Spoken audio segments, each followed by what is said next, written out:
sebenarnya kontranya gini, tukang parkir di Pekanbaru sudah terlalu banyak di tempat-tempat yang seharusnya nggak ada. Karena kan setiap orang memiliki perekonomian Di berbeda-beda. masjid pun ada Ya. lah. Iya, saya masang gitu, padahal udah 5.000 kan. Sesak berak deh, nggak ada. Assalamualaikum warahmatullahi wabarakatuh. Waalaikumsalam.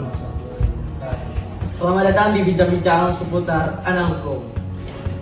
Ada kata pepatah kata bilang, tak kenal maka tak sayang. Maka perkenalkan, nama saya Adriansyah.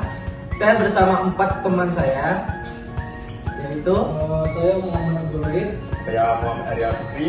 Nama saya Idris Fitra. saya Santiananda. Nah, kali ini kami bakalan berbincang-bincang seputar hukum, khususnya yang ada di Indonesia.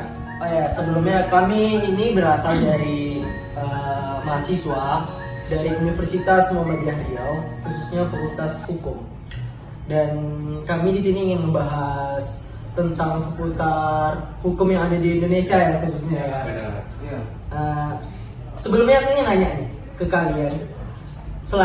Kalian itu kan ibaratnya salah satu mahasiswa baru nih di Universitas Muhammadiyah Riau Fakultas Hukum.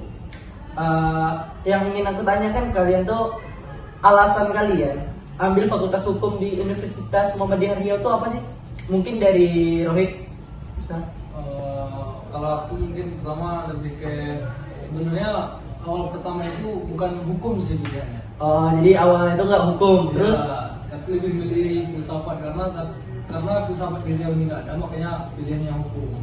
kok bisa tuh ambil Fakultas Hukum yang ada di UMRI tuh? Karena yang pertama kalau di UNRI kemungkinan lolosnya kecil. Terus nanti kalau di UIR juga kan itu UKT-nya atau lah UKT Nabi Adam. Bukan tidak Adam ya. Ya, merasa ambil pilihan tengahnya lah UNRI. UMRI ya. Karena UMRI juga kalau dilihat-lihat termasuk universitas yang bagus juga di Riau gitu. Dan Identitasnya udah bagus juga. Gitu. Berarti ambil tengahnya berarti ya. Apalagi akreditas hukum ini kan dengar-dengar mau naik. Oh, mau naik ke unggul ya? Iya. Unggul. Enggak A lagi. Iya sih. Keren sih. Semoga Universitas Muhammadiyah Riau yang Fakultas Hukum khususnya terlihat lebih keren lagi, lebih bagus lagi gitu. Mungkin kita balik ke Arya. Mungkin seperti pertanyaan aku yang di awal, alasan Arya ambil Fakultas Hukum yang ada di UMRI itu apa sih? Kalau aku sendiri yang pastinya termotivasi ya dengan adanya pengacara-pengacara hebat yang ada di Indonesia. Contohnya kayak Paris, Otto Hasibuan dan yang lain-lainnya. Makanya aku mengambil Fakultas Hukum. Jadi di Indonesia Ya, khususnya. khususnya tentang hukum. Keren. Lebih kepada apa ya? Duit ya. Oke, mungkin ideal dia. Ya kalau aku sih memilih hukum awalnya sih nggak berpikir ya untuk memilih fakultas hukum ini, ya mungkin karena support orang tua juga, mungkin lebih ke nyemangatin aku lah buat mencoba Hal-hal baru. hal baru ya. Apalagi hukum ini mungkin dibilang nggak membutuhkan yang ilmu yang sebelumnya juga, jadi bisa opsional gitu lah. Kalau mau opsional ya siapapun bisa. Jadi ya dari situ aku alasan memilih fakultas hukum ini. Ya, Iya, berarti ngikut orang tua ya. iya, berarti ya. kemauan orang tua. Bagus sih, kita sebagai anak pun selagi orang tua kita masih ada. Iya. Apa salahnya kan? Salahnya cuma. Iya. Tapi dia ini kan kayak ibaratnya di awal berarti gak ada niat dari kau sendiri berarti ya. Ya. Kayak tuntutan orang tua gitu kan. Tapi kan yang namanya tuntutan orang tua tuh pasti untuk yang terbaik. Kita balik nih ke teman cool kita, yaitu ada Ananda Sabri ya kan. Dia nih cool di kelas nih. Gimana Sabri? Alasan Sabri ambil Fakultas Hukum yang ada di UMRI khususnya. Kalau saya sih terinspirasi pada orang-orang sukses yang kelulusan Fakultas Hukum. Dan di negara kita ini kan peluang kerja untuk lulusan hukum itu banyak. Iya betul. Betul. Jadi itu ya, betul sih. Banyak orang-orang hebat itu berasal dari sarjana hukum. Iya, betul. Ya kan? Makanya aku pribadi juga, aku termotivasi juga dari orang-orang hebat yang ada di Indonesia, dengan mereka menjadi pengacara, jaksa, segala macam, yang ibaratnya mereka tuh menegakkan keadilan yang ada di Indonesia ini. Nah, aku ingin nanya satu lagi, pandangan kalian sebagai mahasiswa baru di Fakultas Hukum pastinya, apa sih pandangan kalian tentang hukum yang ada di Indonesia khususnya? Itu terserah kalian mau pro atau kontra, bebas. Mungkin dari dulu. Kalau aku hukum di Indonesia ini gimana ya? Belum termasuk baik sih. Iya. Karena ada juga salah satu profesor yang bilang kan, hukum yang baik akan membuat orang menjadi baik. Itu pun sebaliknya. Karena banyak juga anak-anak hukum yang kadang dia belum ngerti apa-apa udah terjun ke dunia itu. Iya, betul-betul. Tanpa mempelajari awal dasarnya. Iya. Gitu. Tapi kalau hukum di Indonesia ini campuran kayaknya. Kadang baik, kadang enggak. Iya. Karena hukum ini gimana ya? Dia untuk kepentingan pribadi aja kebanyakan. Iya, kebanyakan seperti itu. Dan di Indonesia ini kita nggak ke apa ya, nggak ke bisa orang pintar, tapi mencari orang yang jujur, Jujur, itu banyak. Jujur, susah. susah. Kejujuran itu susah. Iya, Indonesia tuh banyak orang pintar. Cuman mencari orang yang jujur itu Iya. sangat susah. Susah. Jadi kalau bisa tuh kita sebagai generasi muda atau bisa dibilang Gen Z ya. Ya, bahasa sekarang Bahasa Gen Z. hitsnya Gen Z. Ya. Kita rubah mindset kita. Kita rubah mindset kita yang mana pahlawan mereka berjuang mati-matian untuk negara ini, untuk keadilan negara ini, dan kitalah adalah generasi seterusnya Ya. gimana kita mempertahankan negara ini biar lebih berkembang lagi. Iya. Karena banyak aku lihat dari berita-berita, banyak permasalahan-permasalahan yang dimana bilang negara ini belum merdeka. Negara ini dijajah oleh orang dalamnya sendiri. Itu betul nggak sih, menurut? Kalau lo gimana ya pendapat kalau? Kalau menurutku benar nggak benarnya sih. Iya. Kalau merdeka secara apa yang dulu nih? Gitu. Kayak gini contohnya, negara lain tahu kita tuh sudah merdeka, tetapi mereka tidak tahu isi dari dalam itu. Masyarakat banyaknya masyarakat mereka tidak mendapatkan keadilan, adil bagi mereka yang beruang. Jadi kayak aku mandangnya itu kayak kita tuh masih belum merdeka, karena masih banyak dari kalangan masyarakat yang belum kebantu, masih banyak yang susah gitu. Jadi aku mikirnya kayak gitu. Dan lagi banyak kalau kita bicara nih ya, lahan-lahan yang dicuri, dijual. Itu kan kayak dia tuh ngejual hak negara, Ya, gitu. aset negara. Aset negara. Pulau Yang dijual ya. Aduh. Ups. Makanya dari itu Dosa. kita generasi Z ini kita harus merubah. merubah semuanya. Iya, makanya itu kan. Tapi nih ya, kalau kita bicara tentang Kota Pekanbaru, Kota Pekanbaru itu terkenal dengan kuliner ya. Iya, iya. Aku ngebandingin lah ya, ibaratnya kota yang ada Kota Pekanbaru dengan kota di sebelah yang kita sebutin lah ya. Kalau soal kulinernya, jujur, aku suka dengan kuliner yang ada di Pekanbaru karena beraneka ragam. Kuliner Minang ada, Melayu Ya, ada, Batak kayak juga ada. Batak juga ada, kayak lengkap gitu. Jadi banyak kan. Tapi nih ya, Kota Pekanbaru itu kan dijuluki kota kuliner ya. Iya, kuliner. Tapi tahu nggak sih, baru-baru ini Kota Pekanbaru tuh mendapat julukan baru. Apa itu? Apa tuh? Julukannya? Julukannya tuh Kota 1000 Tukang Parkir. Iya, benar. Iya. Iya. Ada di Nah, mana-mana. kalau kita bicara soal tukang parkir nih ya, aku mau tahu dari tanggapan kalian, dari pandangan kalian lah ya. Tukang parkir tuh khususnya yang di Pekanbaru atau dari pengalaman kalian lah ngalamin kayak tukang parkir meminta yang maksa segala macam gitu. Aku mau tanya ke kalian, pandangan kalian tentang tukang parkir itu apa sih? Jadi siapa Jadi dulu nih? mungkin siapa yang ingin ngejawab dulu? Siapa? Kemungkinan. Kalau dari pandangan aku ya, aku sendiri pernah ngalamin nih. Tapi aku ini parkirnya bukan di parkir di pinggir jalan atau di mana, khususnya di mall. Iya. Di suatu mall di Pekanbaru, aku pernah parkir, terus aku kehilangan barang aku. Sebut aja Helen ya, bilang barangnya, terus aku nuntut pihak parkir, tapi dia nggak mau ganti rugi. Nah, Iya. di situ yang aku tahu kan, kalau tukang parkir atau parkir di mall itu harusnya mengganti rugi kendaraan yang hilang. Iya. Karena parkir ini sendiri bertujuan untuk kita Menjaga. ya, mengamankan barang-barang, motor, mobil. Dapatnya juga. Ya, Iya, biar lebih tertib Nah, aja kan.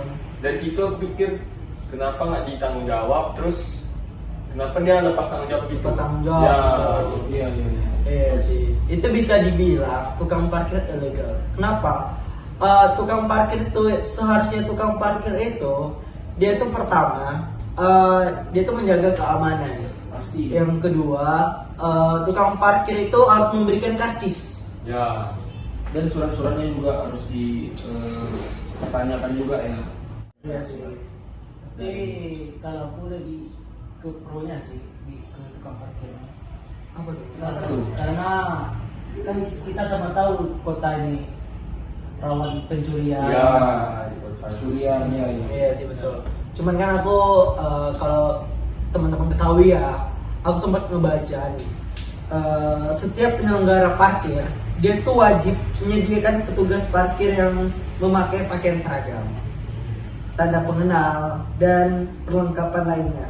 Karena itu tertulis di pasal 36 Perda Perparkiran, yang dimana itu tertulis, oleh karena itu kalau tukang parkir tersebut tidak menggunakan atribut sebagaimana seharusnya petugas parkir itu, maka ia bukan petugas parkir yang sah.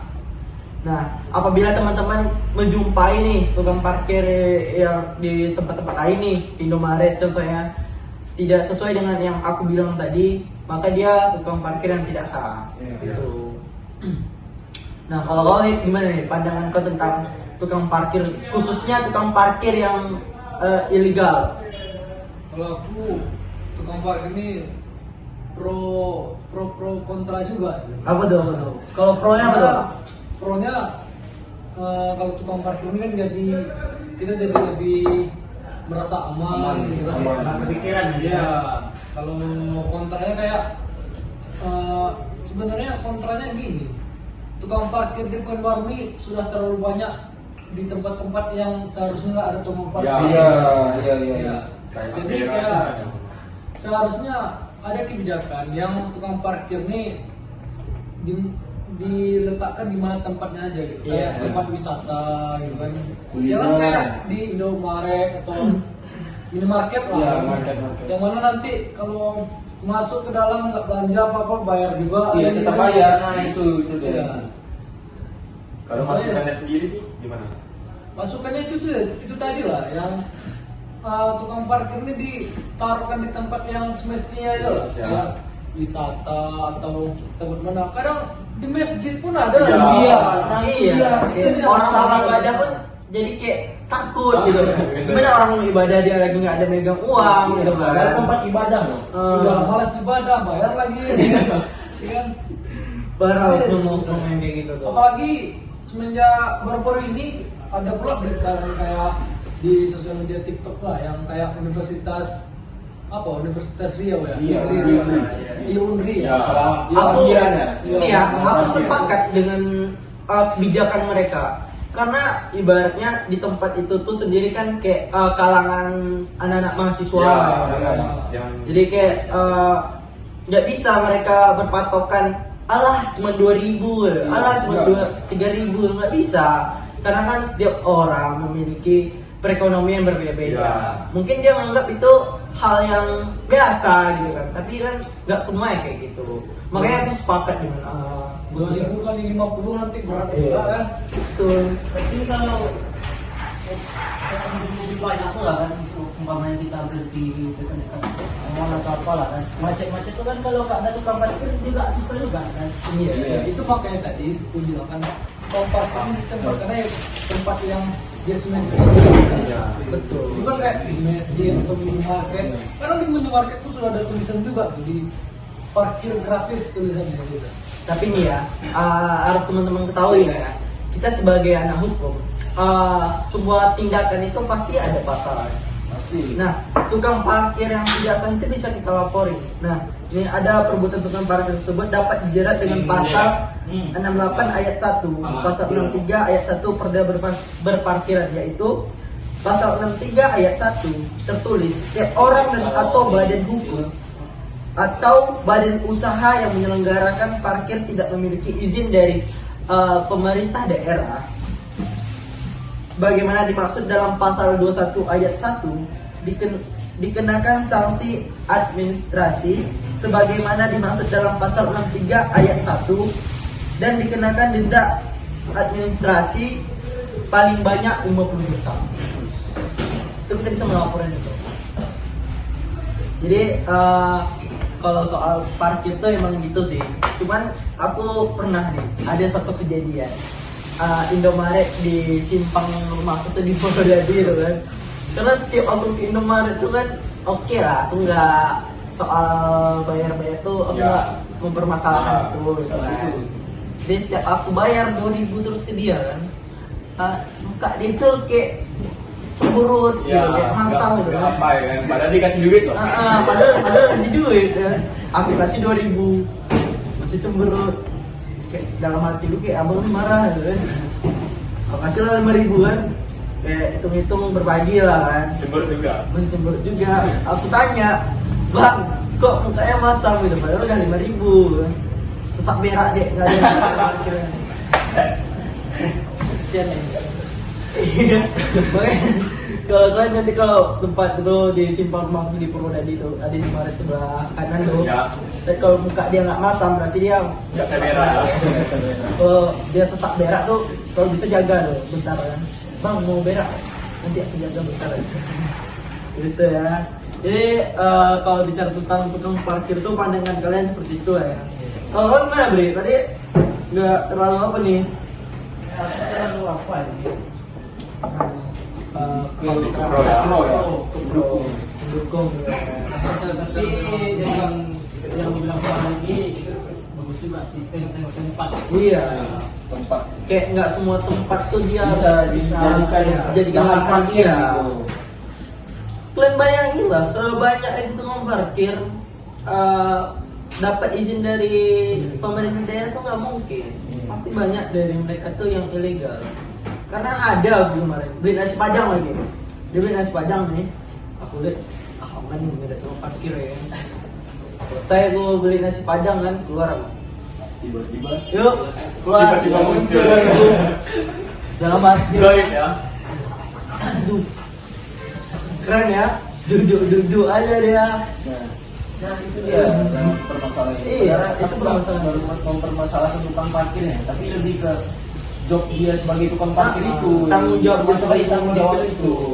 Kadang di tempat kita parkir, emang awalnya dia nggak ada, terus tiba-tiba ada itu. Kadang ada pun dia, tapi nggak ngejagain itu. Jadi kalau barang hilang atau apa yang hilang, jadi dia nggak mau lepas tangan. Kita pun juga nggak tahu itu. Iya. Kalau untuk ngeluarin motor sendiri pun kita sendiri. Iya. Padahal itu tugas dia loh. Iya. Terima duit. Saya dalam perkara tukang parkir itu cuma tempat aja sih. Kalau itu motor kan bisa dikasih. Iya. Makanya yang dibilang Rohit tadi itu benar. Dia lihat tempat. Kayak jangan di tempat nasi padang di Indomaret. Jadi teman-teman semua, kesimpulan dari kami perbincangan pada hari ini tadi kesimpulan kita tadi Ya, kami sah-sah aja. sah-sah aja ya. Jadi tukang parkir itu sebenarnya sah-sah aja. Iya. Dan sebagai tukang parkir pun harus dapat perizinan juga dari pemerintah daerah. Iya. Dan juga harus mengikuti undang-undang yang atau peraturan yang mengatur parti. Teman-teman, itu saja pembahasan kami pada hari ini, bincang-bincang santai ya seputar anak hukum. Apabila ada kesalahan kata ketika kami berbincang gitu kan, atau menyindir salah satu pihak, ada pihak yang berselisih, kami mohon maaf karena setiap manusia itu tidak luput dari kesalahan. Saya akhiri, wabillahi taufiq, wassalamualaikum warahmatullahi wabarakatuh.